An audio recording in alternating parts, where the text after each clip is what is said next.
ดูอุตุนิยมวิทยาเมื่อตี 5ที่ผ่านมากันครับนะฮะออกประกาศฉบับที่ 7 แล้วลงวันที่ 19 กรกฎาคมแจ้งเตือนพายุเซินติ่นว่าพายุลูกดังกล่าวเนี่ยขณะนี้อ่อนกำลังลงเป็น depression และคาดว่าจะเคลื่อนผ่านสปป.ลาวบ้านพี่เมืองน้องของเราเนี่ยนะฮะแล้วก็เข้าทางภาคอีสานของไทย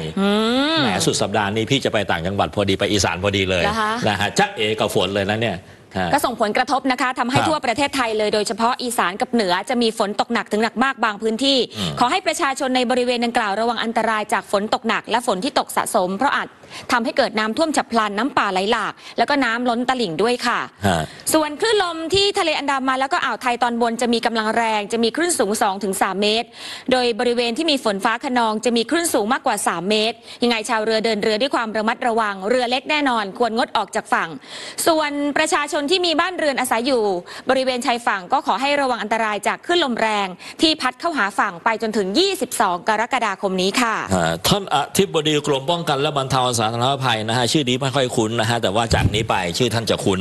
นะฮะคุณชยพลทิติศักดิ์นะครับก็ออกมาบอกว่าอิทธิพลของพายุเซินตินแล้วก็อิทธิพลของลมมรสุมตะวันตกเฉียงใต้ที่พัดปกคลุมทะเลอันดามันและอ่าวไทยเนี่ยมีกำลังแรงขึ้นนะครับทางกรมป้องกันและบรรเทาสาธารณภัยก็ได้แจ้งเตือนนะครับ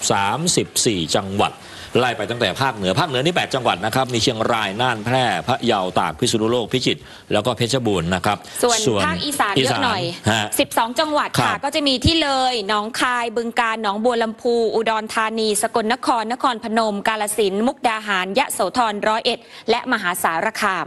ภาคกลางมี5 จังหวัดกาญจนบุรีสระแก้วปราจีนบุรีจันทบุรีแล้วก็ตราดนะครับค่ะส่วนภาคใต้9 จังหวัดนะคะก็จะมีชุมพรสุราษฎร์ธานีพัทลุงระนองพังงาภูเก็ตกระบี่ตรังและสตูลยังไงก็ให้เตรียมความพร้อมรับมือกับเหตุน้ำท่วมฉับพลันน้ำป่าไหลหลากรวมถึงดินถล่มด้วย